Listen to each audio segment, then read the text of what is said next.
November 11వ తారీఖు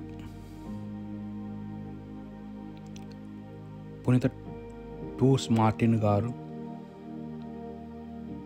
ఒక్క పండుగ. వీరు క్రీస్తు శకం 1600 నుండి 397 వరకు జీవించారు. పునీత టూర్స్ మార్టిన్ గారు హంగేరీ దేశంలోని పనోవియా మండలంలోని సబరియా గ్రామంలో క్రీస్తు శకం 16లో జన్మించారు. వీరి తండ్రి ఒక అవిశ్వాసి, సైనాధికారిగా పనిచేసేవారు. కొద్ది సంవత్సరాల పిమ్మట వారి కుటుంబం ఇటలీలోని లొంబార్డీ మండలంలో గల పావియా పట్టణంకు బదిలీ మారాల్సి వచ్చినది. అక్కడ మార్టిన్ గారు తమకు ఇష్టం లేకున్నా కానీ రోమను సైన్యంలో తమ 15వ ఏట ప్రవేశించాల్సి వచ్చినది.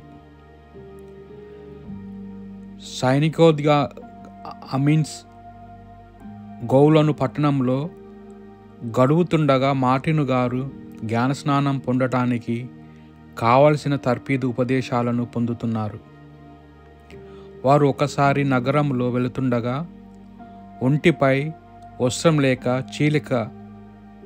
చలికి గజగజ వణుకుతున్న ఒక భిక్షకుని చూశారు. వెంటనే తన దుస్తులు చలికి తట్టుకోనడానికి వేసుకున్న పైకోటును తీసి అందులో సగభాగాన్ని ఆ పేదవానికి తొడిగారు.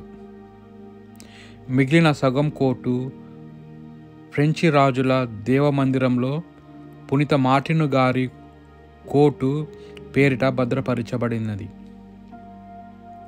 క్రీస్తు శకం 337లో అమినిస్ నగరంలోనే తమ గదిలో నిద్రిస్తుండగా మార్టిన్ గారికి కలలో క్రీస్తు ప్రభువు దర్శనమయ్యారు.